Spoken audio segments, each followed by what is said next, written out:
Good afternoon or good day, colleagues. I hope you are having a good Wednesday.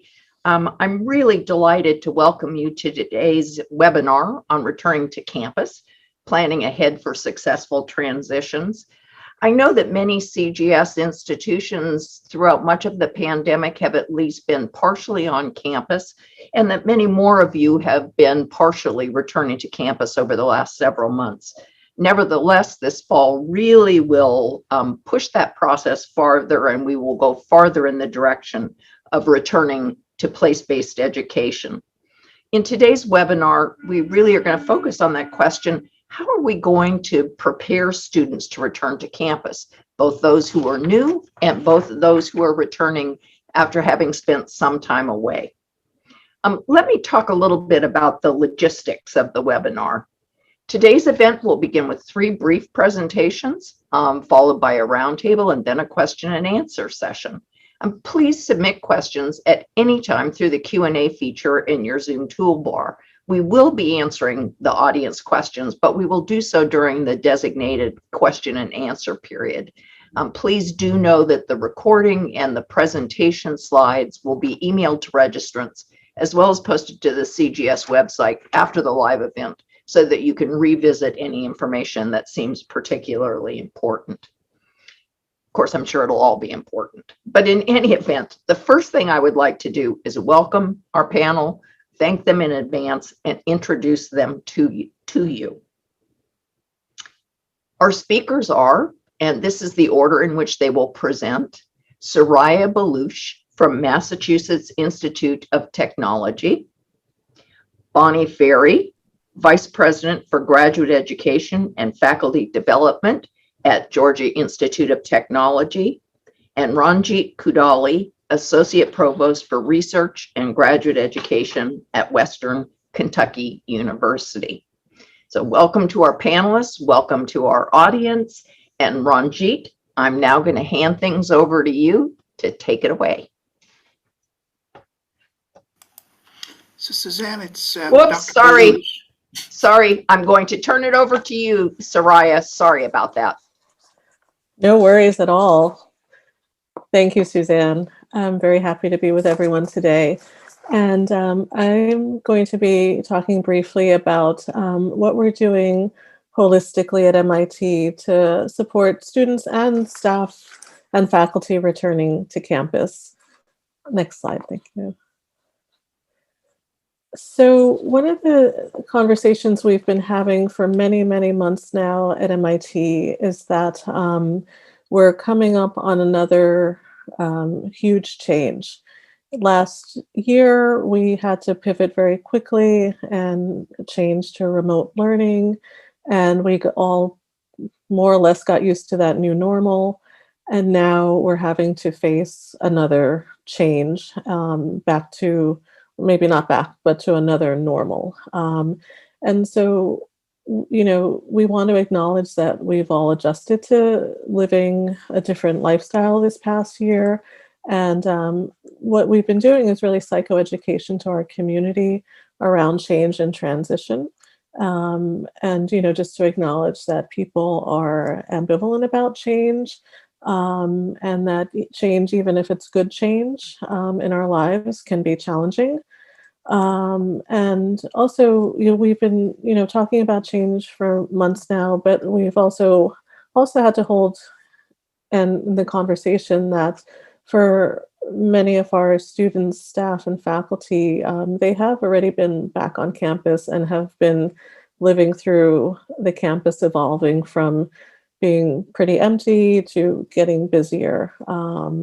And also, as we think about coming out of the pandemic, perhaps here in Massachusetts and Cambridge, we're also, you know, holding in mind that, you know, throughout all of this, the pandemic has really played out differently globally. And even now, you know, there are parts of the world that are still really, really in the grips of the pandemic, and there are different access to care and vaccines.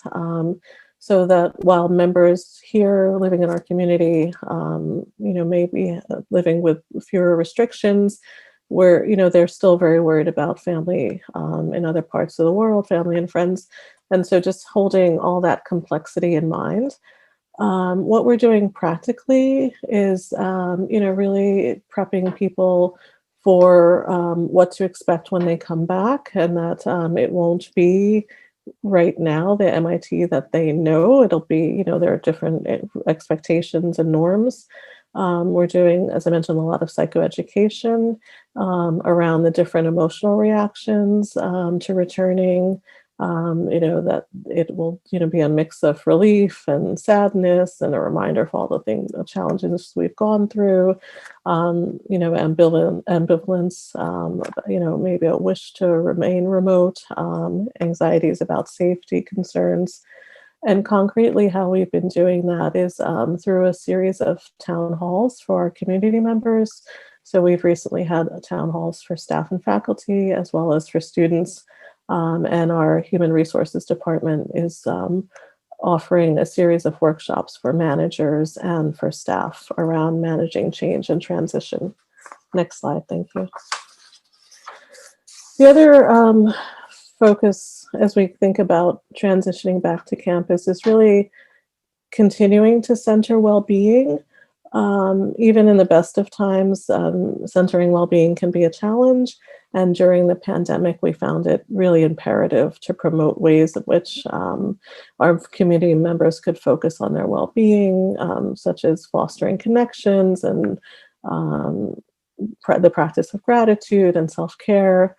And in a year plus where there have been so many losses and changes, as well as financial stressors and social issues and global concerns, this has all really placed a stress on our community learning centers, and it's a lot for any community to absorb. So we are really working to learn from the past year and to hold on to the things that have worked in terms of centering well-being, and not to lose those practices that we implemented during the pandemic. For example, many of our meetings now start with a really brief stretch or guided meditation.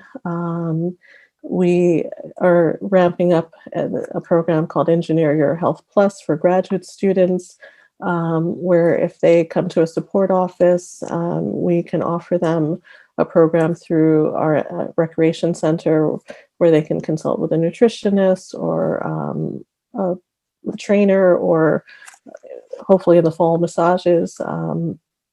Our student mental health and counseling service has really done an exemplary job in pivoting to provide services and also to address COVID concerns, and are thinking ahead to the fall as well in terms of helping students to adjust to a different normal. And we're also partnering with EverFi to create a graduate student mental health module that will be available to our students in the upcoming year. Next slide, thank you. And, lastly, I just wanted to mention that one of the things I'm really proud of is that, in the midst of the pandemic, we also attended to, just ongoing concerns that our students and community had. And out of that, we are going into the fall with many working groups to address ongoing issues like graduate advising and mentoring. Office of Student Wellbeing was created right before the pandemic started and is really ramping up their efforts. And one of them is hosting a health promotion working group where all support offices come together so that we're not working in isolation in terms of addressing wellness concerns. And we are ramping up also our transitional support program for graduate students who would like to switch advisors. And we're in the phase 2 of that work as well. So we, as all of us have had to do, we've had to hold many different competing concerns during this time. And I will turn it over to Bonnie now.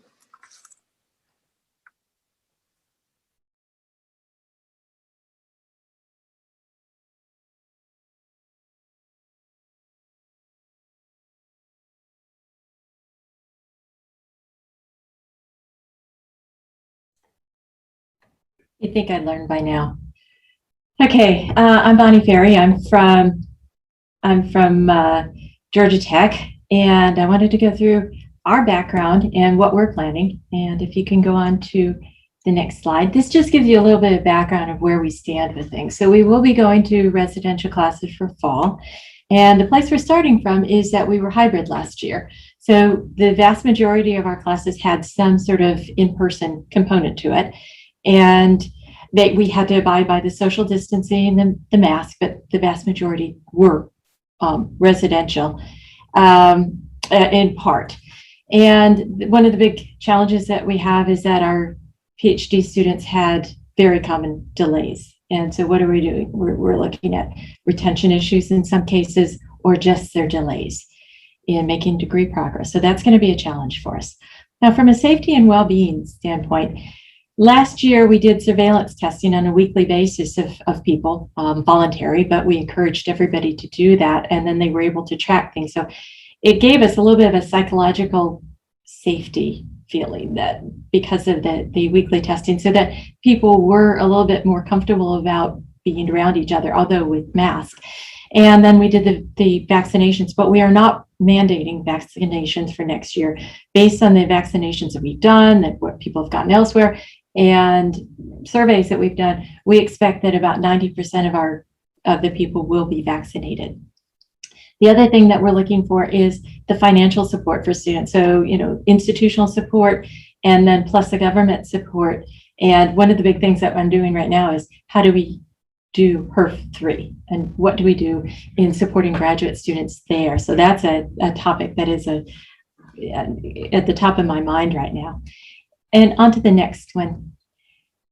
So our basic philosophy is in returning to the fall is going, doing that transition from online and virtual to live.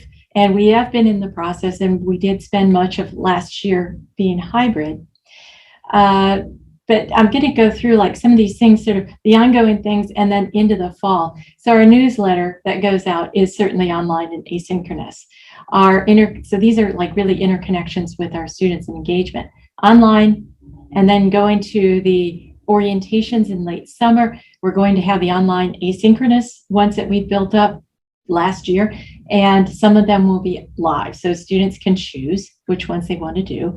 Our Grad Expo is going to be live, and that is a big event where we have all of our campus partners there and all of the student organizations there, and they meet with students, and students who are going to be hired, they can meet with HR and finish some of their paperwork. So that will be a live event that is mostly done outside.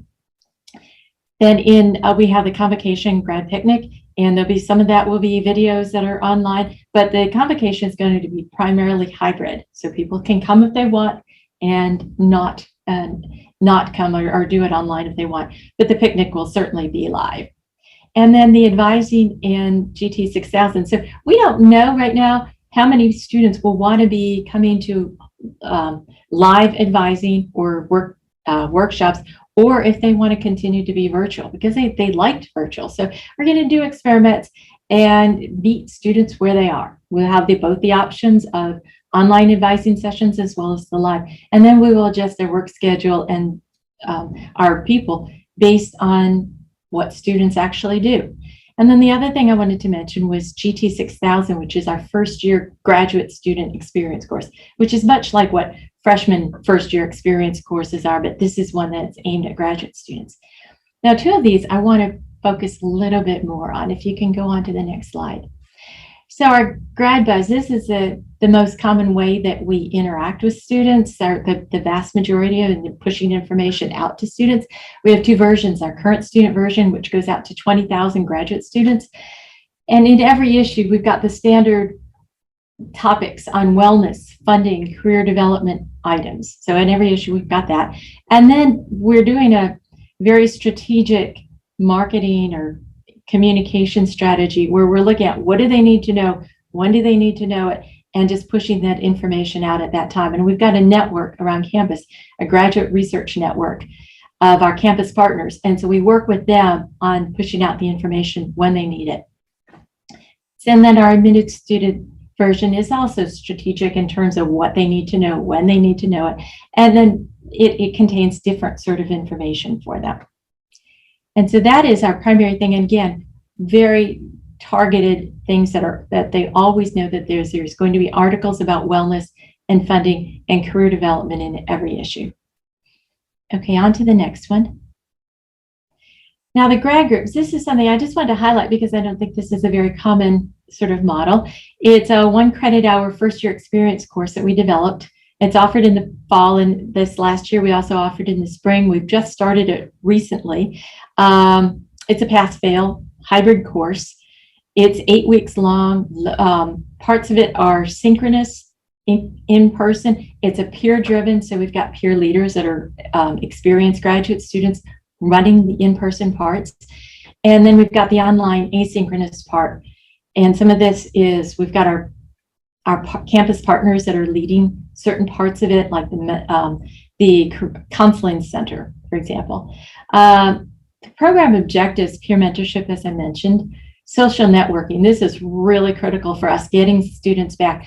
And this particular year, it's not just the first year, but we're bringing back and offering this to the second year students who may not have been on campus very much, because they did have the option in a hybrid class not to show up if they didn't want to in some of these classes. So we want to reach out to first year as well as second year and get them actually there socializing with others and the peers and with others, building that community. And we want them to be aware of the campus resources. So our curriculum topics, so we've got modules in each of these areas. The building community is partly just by being there. But the modules are on these other topics, mentoring relationships, professional development topics, stress time management, resilience. We've got a module on resilience leadership, diversity, equity, inclusion. And we expect, actually, I put 250 plus. We expect quite a bit more from that because we're also offering it to our second year students to just get them back, and we want them to succeed. And so these are modules that will help them to do that. Now, I want to turn this over to Ranjit for his information. Well, thank you, Bonnie. Good afternoon, everyone. My name is Ranjit Kudali, and I'm providing some perspective from WKU. Next slide, please. Just to give you some idea, we are a comprehensive regional master's institutions with over 90 master's degrees and graduate certificates. And we don't award PhD degrees, but we have 4 doctoral programs. Next slide, please. So in response to the COVID-19 pandemic, we formed a task force, and a website called Healthy on the Hill was created. We are situated atop a hill, and we are the hill toppers, and hence the Healthy on the Hill website provided a one-stop resource for faculty, staff, students, that include prospective students and visitors to campus. This site is constantly updated with new information per the current CDC guidelines, the Kentucky Department of Public Health, etc. And we direct all questions to our stakeholders to this website, in addition to emails and text messages. In addition to this wonderful resource, the Counseling Center has provided a lot of resources through blogs, in-person, online workshops to help faculty, staff, and students cope with the pandemic. The next slide, please. As we are transitioning to the fall term, I thought I'll provide some national perspective with survey data from the American Association of Collegiate Registrars and Admissions Officers, ACRO. And the survey conducted recently suggests that over 90% of U.S. campuses are going to an instructional modality that mirrors the fall 2019. And I also have a message from our provost posted earlier in the spring, where we had decided to have instruction modality in fall 2021 similar to that of fall 2019 as well. The next slide, please. So why should we think about moving to an in-person classroom experience for students, despite the fact that for the past 1 year, we have been able to be very productive, engage with students, and I call upon this peer-reviewed paper published in the journal Technology, Mind, and Behavior.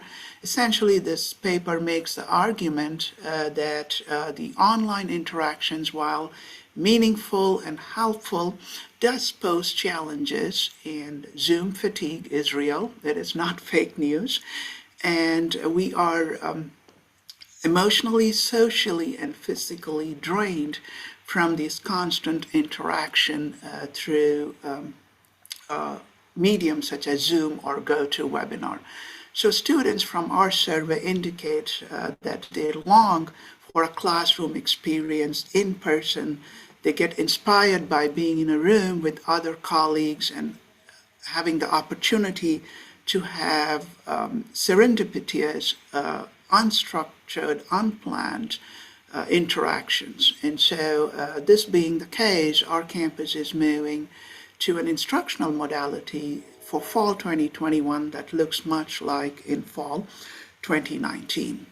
So going to the next slide, how are public universities in the nation faring? Well, this is data from cnbc.com, and it turns out that the vaccination rules for public colleges and universities all are all over the map as indicated here. We have some states that require mandatory vaccines for staff, students, and faculty coming to campus. Some are not allowing a vaccine requirement, and some have religious exemptions like the Commonwealth of Kentucky. So the safety and well-being of faculty, staff, and students is of prime concern to all of us, and our president has strongly encouraged every stakeholder to get vaccinated. And that's the constant message that we suggest to every individuals that plan to come to campus. The next slide, please. So how are we planning at WKU for a successful transition? In response to the Commonwealth of Kentucky governor's decision to completely close our operations in spring, we had skeletal operations in our offices for fall 2020 and spring 2021. Starting this June, the president had strongly urged us to have 50% staffing in key administrative operations, and hence the Office of Research in the Graduate School have at least 50% of regular staffing during the summer. And the plan is, as we go towards the fall, we will have a full staffing to meet the demands of our operations.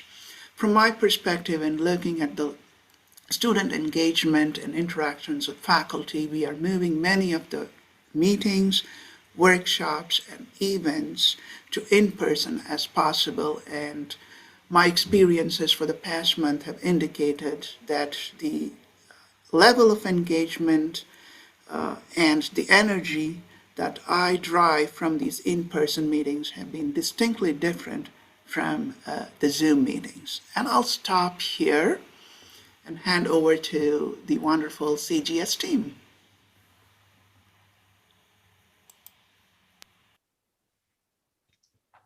Well, thank you, panelists. This was, you've given us a lot to both think about and probably as many questions yet to answer. So I will encourage our listeners to submit questions through the Q&A feature in our Zoom bar.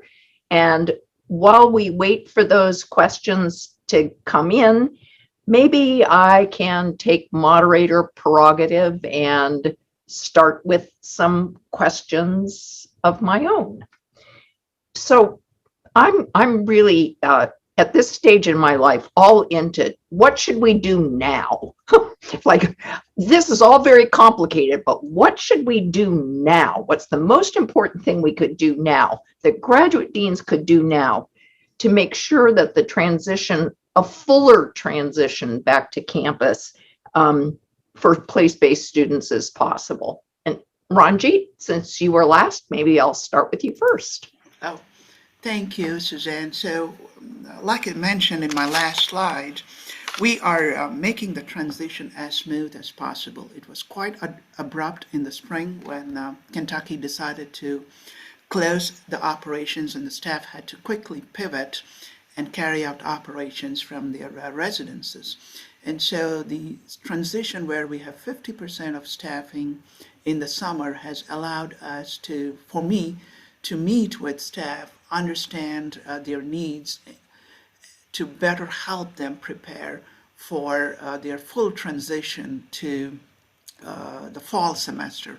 Some of them have childcare needs or elderly needs, and during my interactions with them in person, I have been able to better understand their needs in the summer and also in the fall, and allow for flexibility in operations as long as their productivity remains the same.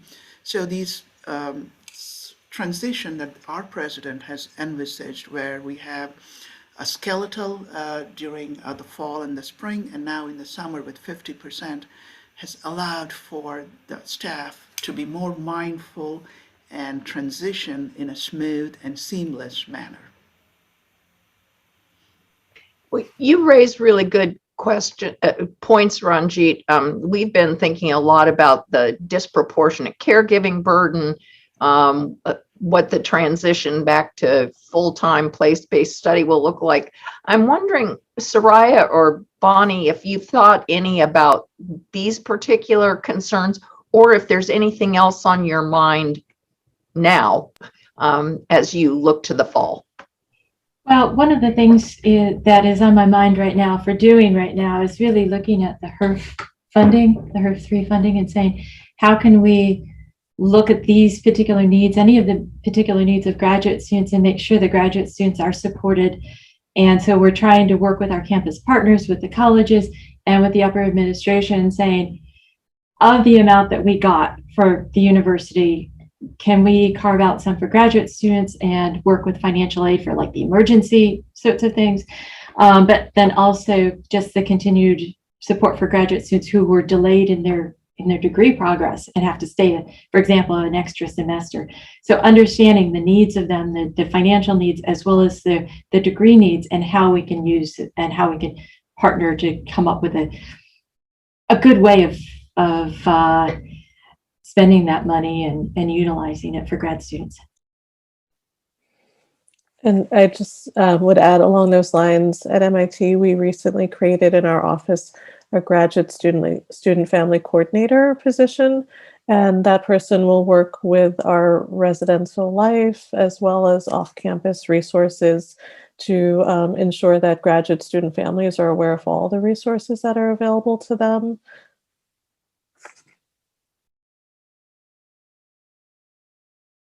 So I'm thinking we may come back, or we may get more questions from our listeners on this topic, but maybe this is just a variation on the topic. But I'm wondering what sort of maybe less immediate, maybe midterm, your greatest concerns are about the return to place-based learning, and how you might be anticipating and planning for the challenges. And just for example, are there particular needs of some groups versus others that you're trying to understand and anticipate? Returning students versus new students, international students who went home and are only now trying to come back, or those who were here but were totally isolated, or ... Any reflections on some of these larger challenges, immediate to be sure, but probably longer term as well? Soraya, do you want to try to tackle that one? Sure.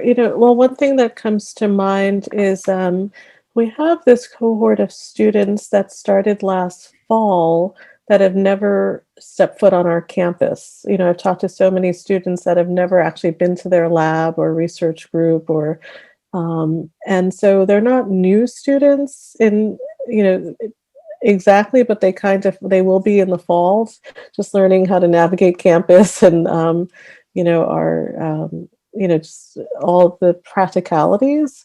So I think, they had remote orientation last year, but, perhaps they need a orientation 2.0 to on-campus learning.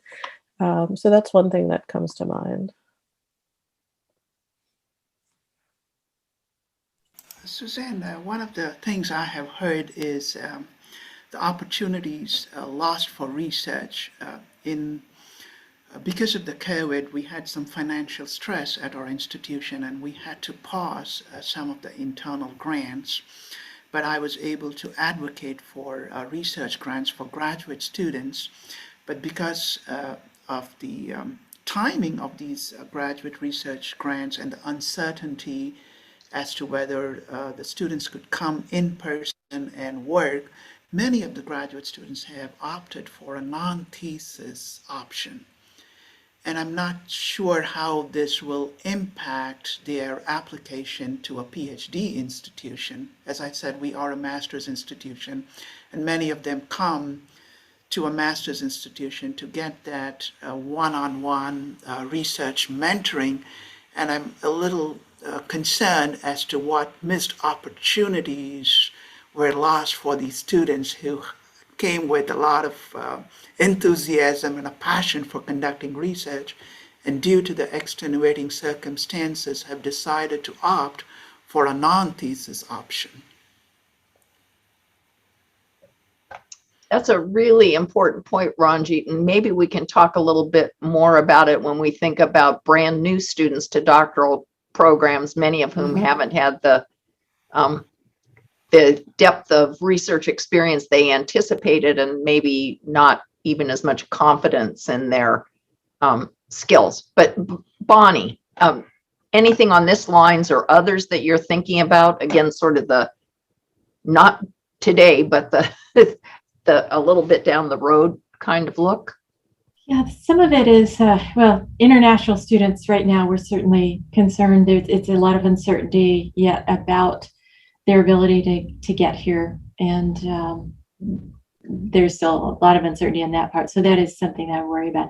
But the one thing that I think is interesting is trying to balance expectations and flexibility. So there are people that would prefer to not be here, faculty, students. And so the expectation is, for example, if somebody's going to be teaching a class and it's scheduled, that they will be there teaching that class. But then what's the expectation on the students' part? And what we found, something that was interesting because we were hybrid last year, is that the students, undergraduate students in the hybrid group, when they were asked to, when the professor was there and they said a third of the students can come to class at any given time, and they were scheduled which ones. And you did that for the undergrads and the grads. We had different sort of attendance rates. So the undergraduates, they were more likely to be there. The graduate students were more likely not to be there, even if they were allowed to be there and the professor was there. And so we're looking at how we provide services and kind of thinking that the same thing might go to professional development and anything that we do, is that we're going to be providing them in two ways for flexibility. And we're going to see how it comes out. And I'm thinking that the graduate students in a lot of cases will, on one-on-one advising, they're likely not to be there in person and rather be online. So there's a lot of learning curve and a lot of uncertainty. And then there's the expectation of, like, when do we say you have to be here? And when can you allow them not to be here? And so there's just trying to balance that uncertainty, and it's going to be a question. Bonnie, any speculation about why the undergraduates came to classes and to coursework and graduate students were less likely? The mentoring I can kind of get. I wonder about the classes part. Well, I think it also has to do with the maturity level of the graduate students versus the undergraduates, that graduate students were a little bit maybe more likely to understand the material from online, and as the undergraduates really needed to be there in person. And that's just my speculation on that part of it. And also some of the graduate students, as long as they could get things online, it was a lot easier not to have to walk to campus or get to campus. And they they lived off campus, so it was harder for them to get there. As long as they can get things online, they tended to do that. And also, if you think about graduate education, there's a lot more online than there is at the undergraduate level, because they can handle that sort of modality better, I think, than the undergraduates can.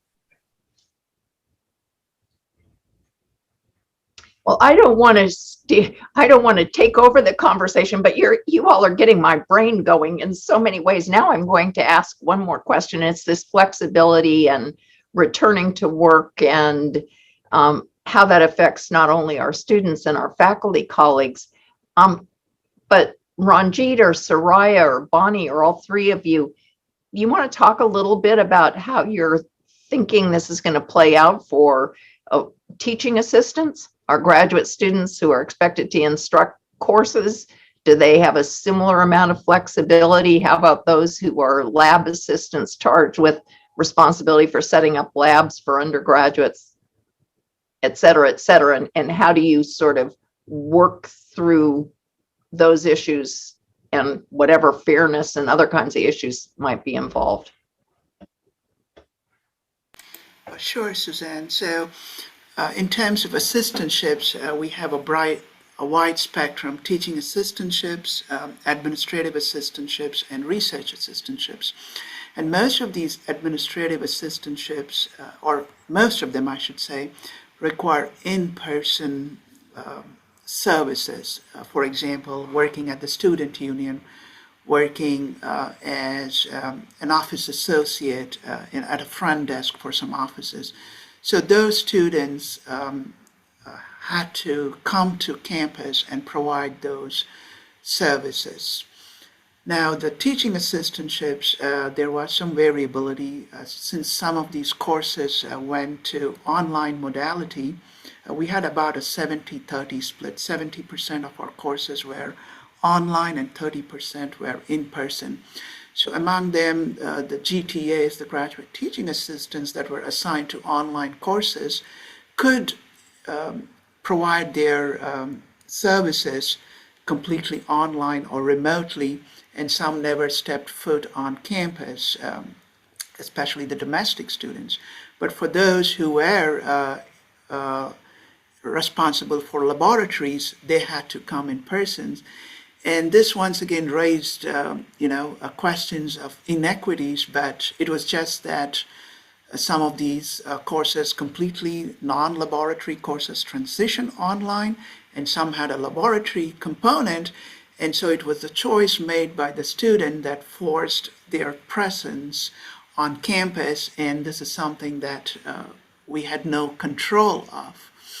And in terms of research assistantships, again, some of the faculty were extremely creative and could quickly pivot depending on the size and scope of the project to conduct some portion of their research virtually. And there, the principal investigators or PIs made a conscious decision to ensure that we had at one point 25% staffing, 50%, etc., and allowed for flexibility for the presence of students in their laboratories to ensure that we are following CDC guidelines and the Kentucky Department of Health. But fundamentally, it seemed to be the case that there were some inequities, but it was just because of the nature of their tasks assigned to these graduate students. Thanks, Ranjit. Soraya, any reflections on this topic? Just similar to what Ranjit shared, we're following a similar model. And Bonnie, I'm guessing the same at Georgia Tech? Well, in just a few minutes, I want to turn this over for questions from our listeners, since I know we have some, but maybe we could just take the last minute or two.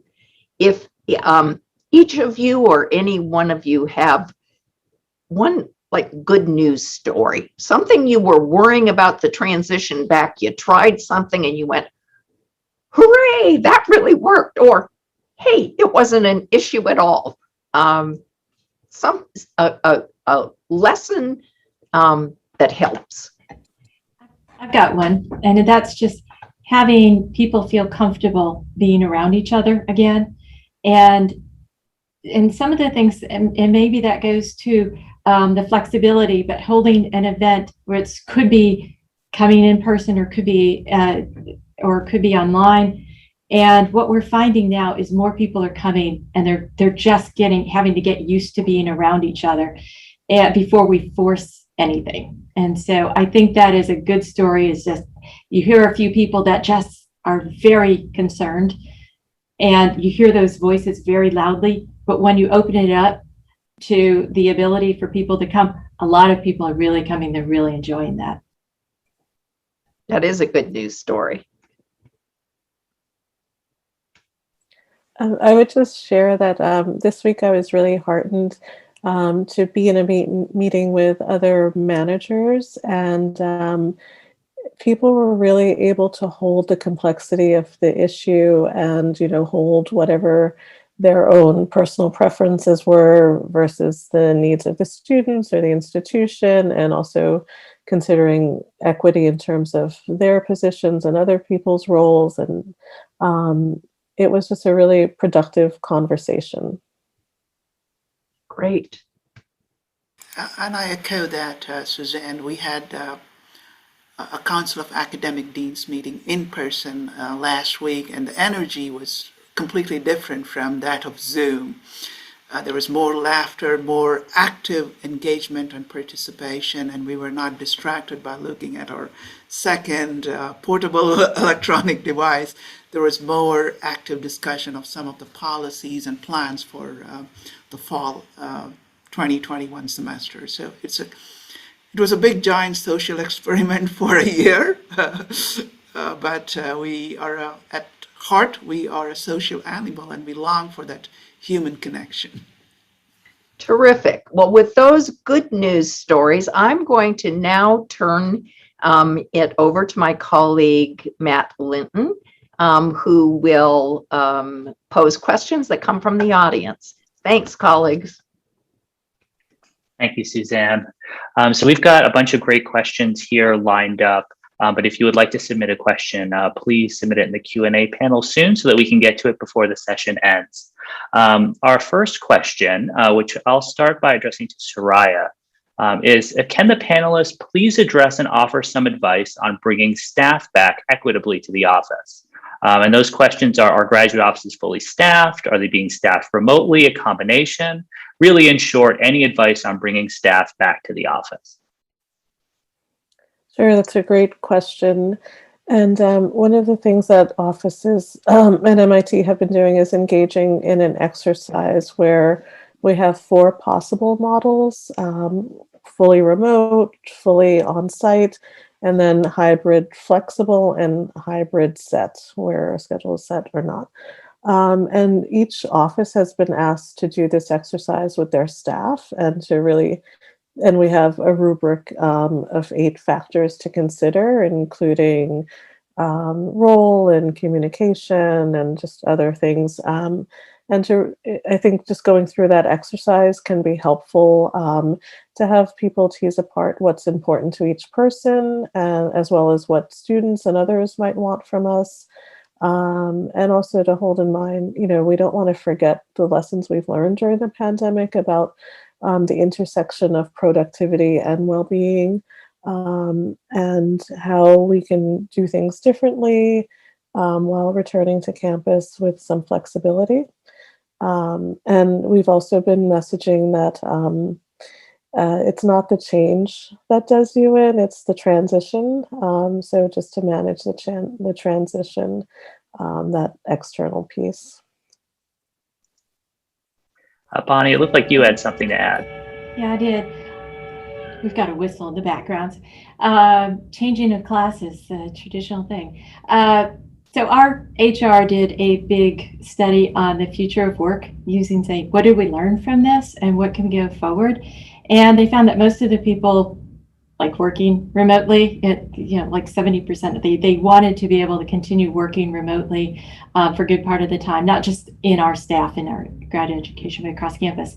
And interestingly, most of their supervisors were less excited about that for their workers, but there was still a majority wanted to really offer that. And so we're looking at definitely allowing the remote people to be able to continue working remotely. And some people fully, and some people, because of the nature of their job, will have to work here. And so there's going to be some inequity about that because it's really the nature of your job. But the other thing is, how do you make it work? And so if people are going to be working remotely, you can't really just have it random as when they do it. So we're trying to identify core times like office times when we expect people to be here who are planning to be here. So that's when we can have the in-person meetings and be most effective about it. And so there's a lot of parts that go into this, because we're looking also not only flexibility in space, if they're working remotely or not, but flexibility in work schedule, their time. So if somebody wants to be able to take time off in the afternoon to go get their kids, that can be allowed, then they might work a little bit later. So again, while we're meeting some sort of core time that people are going to be available. Ranjit, do you have anything that you'd like to add? Oh, absolutely. The president shared with us an article from the Harvard Business Review titled How to Do Hybrid Right. And he had asked all vice presidents, deans, to have these conversations with their staff. And so for the past couple of months, I've had these conversations with staff one-on-one to understand their needs, especially in the summer. Many of the summer camps were eliminated this year, posing challenges for staff with childcare needs. And so this article has provided me and our staff with an insight as to how much time do we actually need to be on campus? What services do we provide to our students that require our active participation in events, etc.? And so these are conversations we are having in the workplace to ensure that there is a harmony between work and life. I would call it harmony rather than a balance. Thank you. So we've got another question that I think actually came off of one of Ranjit's earlier comments, which is, has your campus designed special trainings for graduate assistants, especially those who will be teaching? Have they been providing information on how to handle the undergraduate student transition? That, Matt. So we have a Center for Innovation in Teaching and Learning, CITL, CITL. And as we transitioned completely online in the spring, they have provided exceptional services to faculty and to graduate students who are instructors of record. So we have, prior to the COVID, we had already developed 2 modules called GATI, G-A-T-I, Graduate Assistant Teaching Institute. So graduate students who want to serve as instructors of record have to go through these modules 1 and 2. In response to the COVID-19, the CITL has made adjustments to these modules to allow for these graduate assistants to better pivot to an online modality. And so since we already had a structure in place, all it required for us is to tweak some of these modules and to allow students to better engage with their students in their classroom in a purely online modality. So we were well prepared to train these students for the fall and spring semester for this academic year. Great. Soraya or Bonnie, do you have anything you'd like to add? I think it's a great question. I'm going to go back and ask our group. So we do have TA training, and we had the TA training during the COVID. So I'm going to go back and ask that question to make sure that they're looking at the transition back for undergraduates.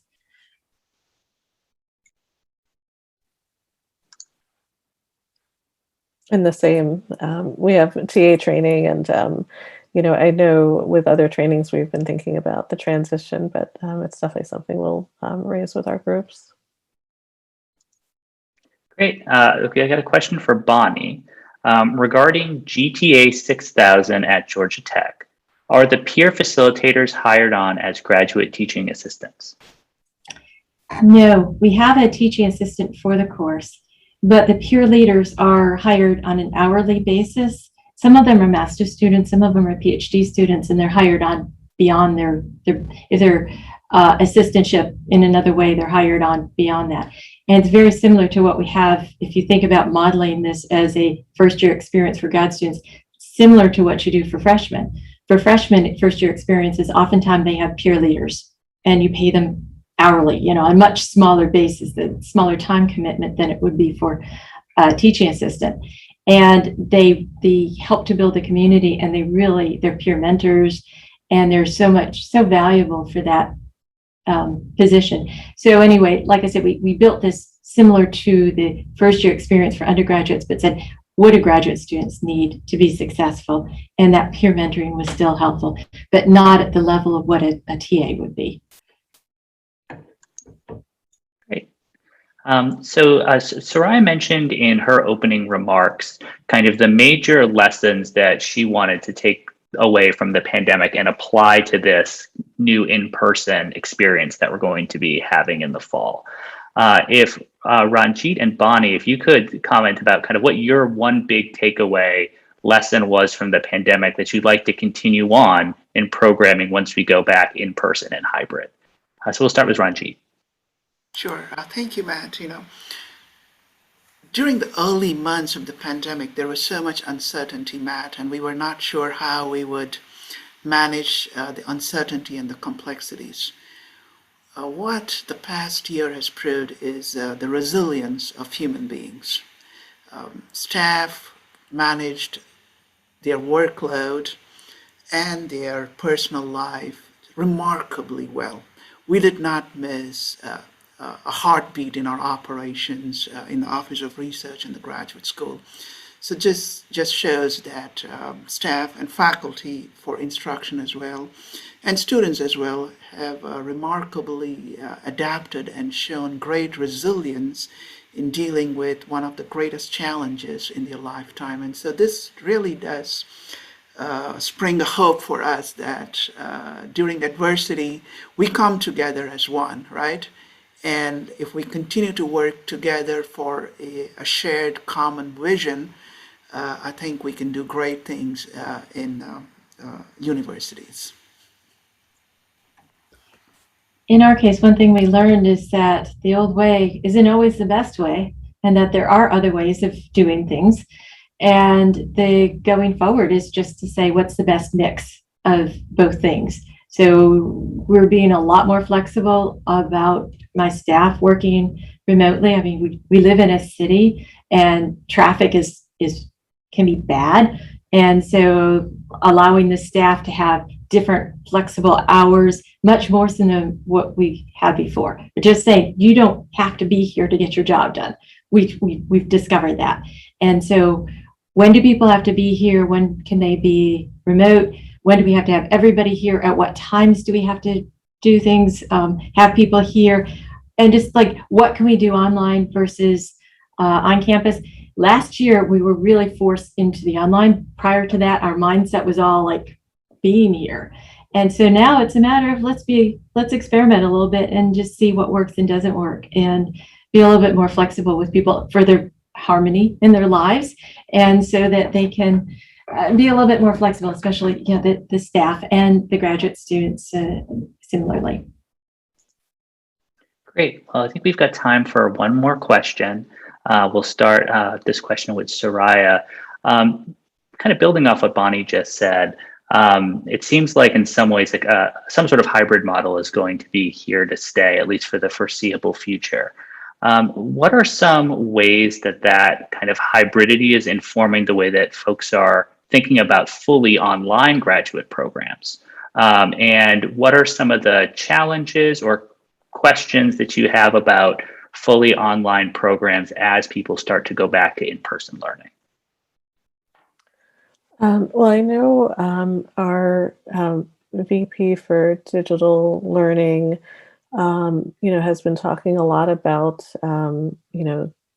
remote learning and our remote programs, and we already have a master's program that's half remote, half in person. We had that before the pandemic. And I think the pandemic really highlighted technology issues in terms of us delivering remote education.